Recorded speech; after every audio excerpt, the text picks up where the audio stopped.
কথাখিনি আগবঢ়োৱা হোৱা নাছিল এইকাৰণে যে তেখেতৰ নশ্বৰ দেহ গুৱাহাটী আহি পোৱা নাছিল আজি নশ্বৰ দেহ আহি পোৱাৰ পাছত তেখেতক ঘৰলৈ অহাৰ পাছত মাননীয় মুখ্যমন্ত্ৰীয়ে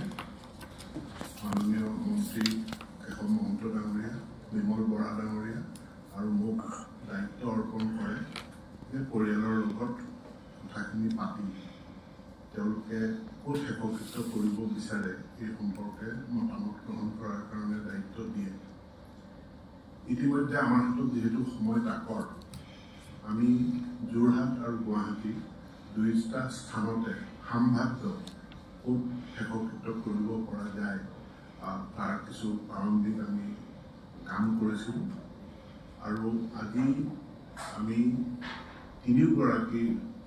বিমল বৰা ডাঙৰীয়া কেশৱ মহন্ত আৰু মই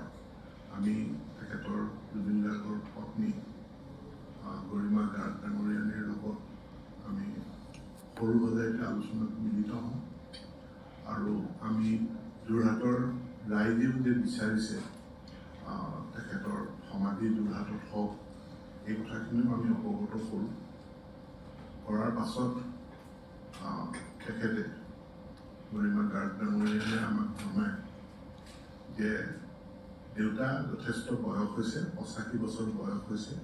দেউতা অসুস্থ এই মুহূৰ্তত দেউতাক আমি যোৰহাটলৈ লৈ নিব পৰা অৱস্থাত নাই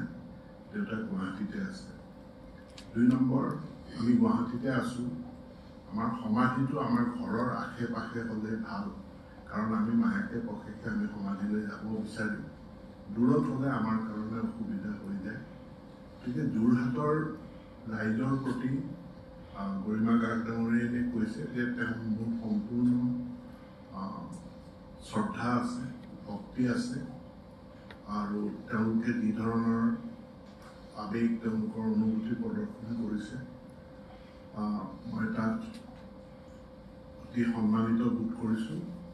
কিন্তু আমি গুৱাহাটীৰ আশে পাশেই তেখেতক সমাধিস্থিত কৰিলে একত্ৰিত ইয়াতে সমাপন কৰিলে আমাৰ সুবিধা হ'ব বুলি ভাবিছোঁ আমি গৰিমা গাৰ্গ ডাঙৰীয়ানীয়ে আমাক কয় আমি সুবিধা অসুবিধা আৰু আমাৰ প্ৰস্তুতি আমাৰ যিখিনি আছে গোটেইখিনি কথা আমি জনাম যে যোৰহাটত কৃষি বিশ্ববিদ্যালয় মাটি দিব বিচাৰিছে জিলা প্ৰশাসনেও মগন্দাত সম্ভাৱ্য মানে সুইটেবল লেণ্ড মগন্দাটো আছে সৰ্বাইগন্দাটো আছে কৃষি বিশ্ববিদ্যালয় লিচুবাৰীত দিব বিচাৰিছে এই গোটেই অপশ্যনখিনি আমি তেওঁৰ আগত দাঙি ধৰোঁ আৰু গুৱাহাটীতো আমাৰ যিখিনি অপশ্যন আছিলে অপশ্যনখিনি দাঙি ধৰোঁ আৰু গোটেইখিনি তেখেতৰ আগত দাঙি ধৰাৰ পাছত তেখেতে যোৰহাটবাসী ৰাইজৰ প্ৰতি সেৱা জনায় আৰু তেখেতে হাতযোৰ কৰিয়ে কৈছে যে যথেষ্ট ছিংগাপুৰৰ পৰা আহি পাওঁতে পলমো হৈছে গতিকে আমি গুৱাহাটীৰ আশে পাশে আমাক সমাধিস্থ কৰাৰ কাৰণে তেখেতৰ শেষকৃত্য কৰিব লাগে এই কথাখিনি তেওঁ মত প্ৰকাশ কৰিছে মই আগৰ পৰা যোৱাকালি মই কৈছিলোঁ যে আমি চৰকাৰে স্থান নিৰ্ধাৰণ নকৰোঁ পৰিয়ালৰ মানুহে স্থান নিৰ্ধাৰণ কৰিব আৰু তেওঁলোকে নিৰ্ধাৰণ কৰাৰ পাছত বা এটা বাছনি কৰাৰ পাছত আমি চৰকাৰখনে সকলো সহায় সহযোগিতা আমি আগবঢ়াম তেওঁৰ শেষকৃত্য সম্পন্ন কৰা হওক যোৰহাটবাসীৰ আশা আৰু উজনি অসমৰো আশা প্ৰকাশ কৰিছে মই ঢুকুৱাই আছোঁ আপোনালোকে কৰা শেষকৃত্য এঠাইতে হ'ব কিন্তু স্মাৰক বা অন্য কিবা কিবি আমি বেলেগ বেলেগ স্থানতে কৰিব পাৰোঁ কিন্তু এটা পাৰ্থিৱ শৰীৰ নশ্বৰ দেহ আমি এঠাইতে আমি শেষকৃত্য কৰিম আৰু সেইটো পৰিয়ালে যি বিচাৰিছে পৰিয়ালৰ সিদ্ধান্ত বা তেওঁলোকৰ চইচ মতে কৰিম তাত আমি চৰকাৰ হিচাপে আমি কোনো হস্তক্ষেপ কৰিব নাযাওঁ বা আমি কোনো সিদ্ধান্ত নলওঁ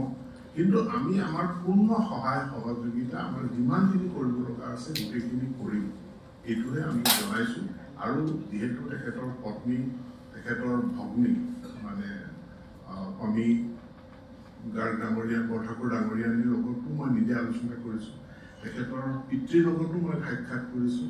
আৰু তেখেতৰ খুৰাক মনোজ বৰঠাকুৰ তেখেতৰ লগতো মই নিজে আলোচনা কৰিছোঁ আৰু আটাইকেইজনৰ মতামতটো হ'ল যে গুৱাহাটীৰ আশে পাশে সেইকাৰণে আৰু এই কথাখিনি যেতিয়া আজি মই গোটেই কথাখিনি মই যোৰহাটৰ ৰাইজৰ আশা আকাংক্ষাৰ কথাখিনি যেতিয়া মই গৰিমা গাৰ্গ ডাঙৰীয়াক জনাইছোঁ, তেখেতে হাতযোৰ কৰি কৈছে মই তেখেতসকললৈ যোৰহাটবাসী ৰাইজলৈ মোৰ সেৱা জনাইছোঁ, মোৰ শ্ৰদ্ধা জ্ঞাপন কৰিছোঁ, কিন্তু আমি গুৱাহাটীৰ আশে পাশে বিচাৰিছোঁ। দেউতাক এই মুহূৰ্তত আমি যোৰহাটলৈ লৈ যাব পৰা অৱস্থা নাই।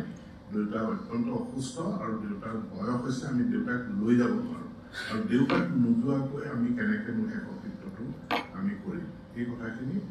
গৰিমা গাৰ্গ ডাঙৰীয়ানীয়ে কৈছে। আৰু এই কথাখিনি মই আপোনালোকক অৱগত কৰিলোঁ, যিহেতু ছ'চিয়েল মিডিয়াত কিছুমান কথা চৰ্চা হৈ আছে।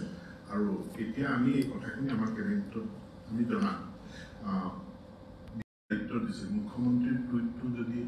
পঢ়ে তেতিয়াহ'লে খন্তেক আগত আজি আবেলি তেখেতে যিটো টুইট দিছিল, এই টুইটটোক দি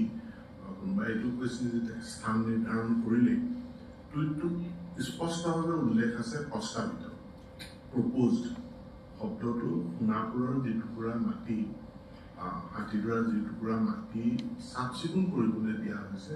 সেই টুইটটোত স্পষ্ট আছে যে ইট ইজ প্ৰপ'জড। সেইটো কোনো চূড়ান্ত কৰা হোৱা নাই।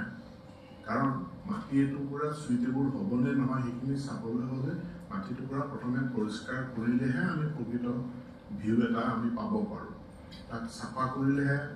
আমি ভিউ এটা পাব পাৰোঁ। গতিকে স্থানটোক আৱৰ্জনামুক্ত কৰা, হাবি জংঘল যদি আছে তাক পৰিষ্কাৰ কৰা, বা অন্য কিবা বস্তু যদি আছে তাক পৰিষ্কাৰ কৰা,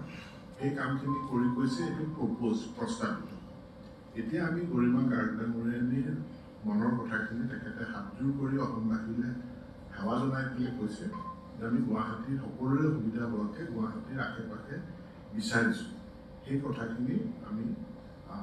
খন্তেক পাছতে কেবিনেট বৈঠক আছে, মাননীয় মুখ্যমন্ত্ৰীক আমি অৱগত কৰিম আৰু তাতে এটা চূড়ান্ত সিদ্ধান্ত